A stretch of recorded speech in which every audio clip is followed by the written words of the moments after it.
hermanos y hermanas que están pues viendo este video.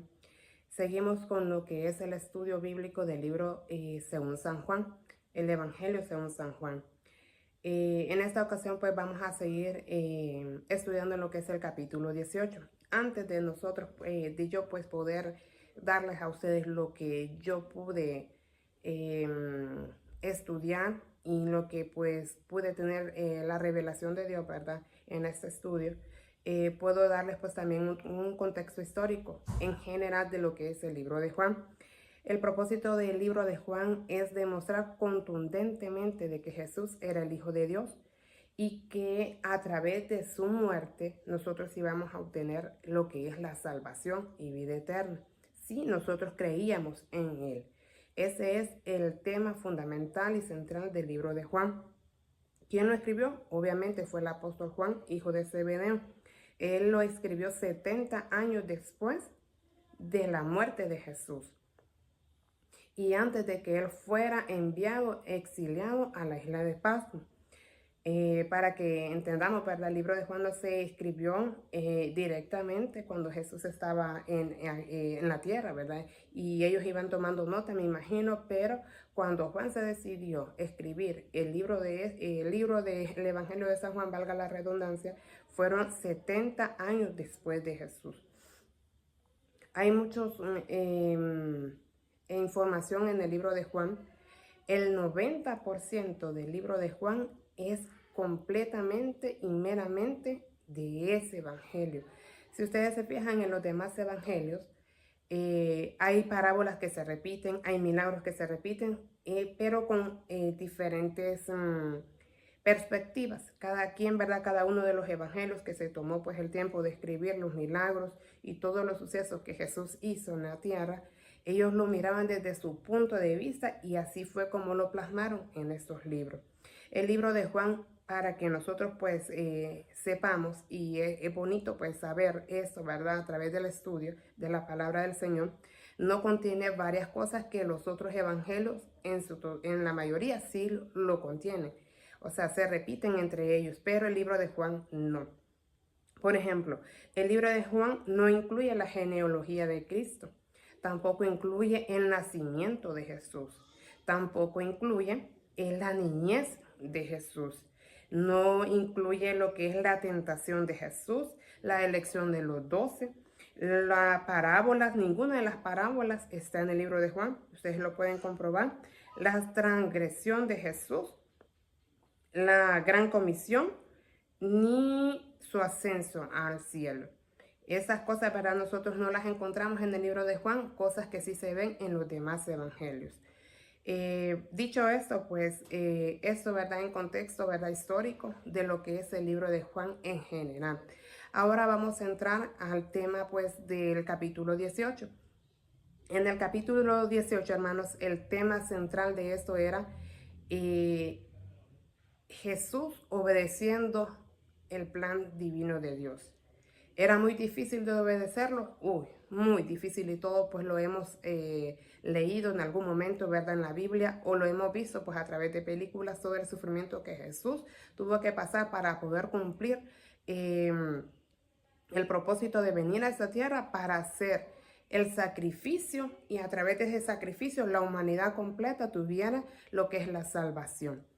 Eso es algo tan pues hermoso, ¿verdad? Que si nosotros pues lo tuviéramos en cuenta cada día, cada momento, pues nosotros viviéramos agradecidos eternamente con Jesús, pero con conocimiento de todo el proceso de que Jesús tuvo que pasar para que nosotros pudiéramos tener la salvación y la vida eterna. Vamos a entrar en contexto, vamos a leer el versículo 4, ¿verdad? Es el capítulo 18 del libro de Juan, trata, ¿verdad?, de lo que es el arresto de Jesús. Un capítulo anterior, Jesús se encuentra orando con los discípulos. Bueno, él aparte y los discípulos, ¿verdad?, durmiendo. Pero Jesús le pedía en esa oración al Padre: Señor, si es posible que pases esta copa de mí, hágamelo saber. Pero si no, pues yo sigo y tomo esta copa.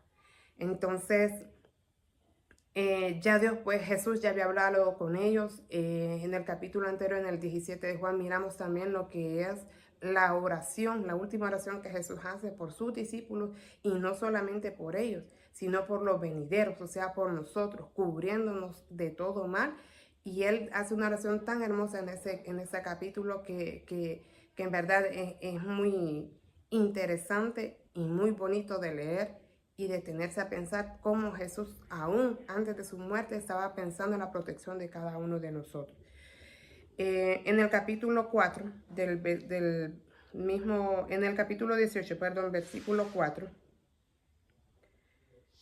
del 4 al 6, vemos, pero Jesús, sabiendo todas estas cosas que le habían de sobrevenir, se adelantó y le dijo: ¿a quién buscáis? Le respondió Jesús. Le respondieron: a Jesús Nazareno. Jesús le dijo: yo soy. Y estaban también con ellos Judas, el que le entregaba. Cuando les dijo: yo soy, entonces retrocedieron y cayeron en tierra. Esa palabra, esa respuesta de decir yo soy, Jesús les estaba confirmando su divinidad. Todos sabemos que el nombre que se le atribuye a Dios, que fue el primero, es el yo soy, el gran yo soy. Entonces, cuando ellos escuchan que Jesús responde yo soy, hermanos, pueden imaginarse el temor que ellos sintieron al escuchar la autoridad de Jesús diciendo yo soy. Y estaban en la oscura, andaban con unas ahí luces, ¿verdad? No recuerdo, antorchas, que, o sea, tuvieron miedo al escuchar la respuesta de Jesús. Entonces, cuando Jesús responde yo soy, es más, para que nosotros, si nosotros leemos, ¿verdad? Todo el contexto de este libro de Juan, dice de que Jesús se les entregó, Él se les adelantó, sabiendo que ellos ya venían. Entonces Jesús se le adelantó y Él pregunta a quién busca. Y es cuando le da esa respuesta. En el versículo 10 al 11, dice: entonces Simón Pedro tenía una espada, la desenvainó e hirió al siervo del sumo sacerdote y le cortó la oreja derecha. Y el siervo se llamaba Malco. Jesús entonces dijo a Pedro: mete tu espada en la vaina, la copa que el Padre me ha dado, no la he de beber. Entonces vemos aquí, ¿verdad?, cómo Jesús acepta lo que es el mandato que Dios pues le estaba dando. Y aunque nosotros muchas veces, ¿verdad?, como Pedro, queramos cambiar lo que es el propósito de Dios, tenemos que entender y conocer para cuál es el propósito de nosotros, para no ser interrumpidos en esas ocasiones, en esas circunstancias. Jesús lo sabía y no permitió pues de que eso, ¿verdad?, le influyera. Cuando Jesús es arrestado, se lo llevan al sumo sacerdote de los judíos. Aquí aparecen dos sumos sacerdotes. Aquí hay otra cosa también histórica. Anás y Caifás. Anás era el sumo sacerdote que el pueblo de Israel reconocía, pero Caifás fue el sumo sacerdote que el imperio romano les había impuesto a ellos. Todo eso era algo político. Ellos le interrogan. Antes de eso, pues hubo un complot para poder acusar a Jesús y poder buscar la manera de darle la condena más alta. Ellos no tenían ningún testigo, no tenían ninguna justificación, algo concreto que acusar a Jesús para que fuera digno de la crucifixión. Entonces ellos hicieron un complot, consiguieron dos testigos falsos. Al momento de que ellos estaban ahí interrogando a Jesús, primero se lo llevan a Anás. Anás lo interroga, obviamente no encuentra nada, ¿verdad?, de que lo puedan acusar. Se los manda a Caifás, que ese era pues su yerno. Entonces, ninguno de los dos pues pudieron, hasta que Jesús dijo, bueno, ustedes dicen que yo soy el Hijo de Dios. Yo soy el Hijo de Dios. Y Jesús se lo confirma. ¿Qué más que esto? Y encontraron la ocasión perfecta para poder acusar a Jesús diciendo que él era anatema por andar diciendo que él era Hijo de Dios, lo cual era la verdad. Entonces vemos de que Jesús fue crucificado por la verdad, por cuestiones políticas y por cuestiones religiosas. Pedro fue el discípulo, ¿verdad?, de que a pesar, ¿verdad?, de lo que dice la Biblia, y que dice de que Pedro pues lo negó 3 veces, fue el discípulo que no dejó a su maestro. Él, en el lugar en donde él estaba, era en el patio de la casa de los sumos sacerdotes, que se supone, ¿verdad? Porque en un libro dice que él estaba en el patio de la casa de Anás, y en otro evangelio dice que estaba en la casa de Caifás. Entonces se entiende o se puede concluir de que las casas tenían pues la ala derecha vivía Caifás, en la otra ala vivía pues Anás. Entonces obviamente el patio era de las ambas casas, y por eso es verdad lo que se dice en los evangelios, ¿verdad? En uno dice una cosa y en el otro dice, pero se concluye ahí.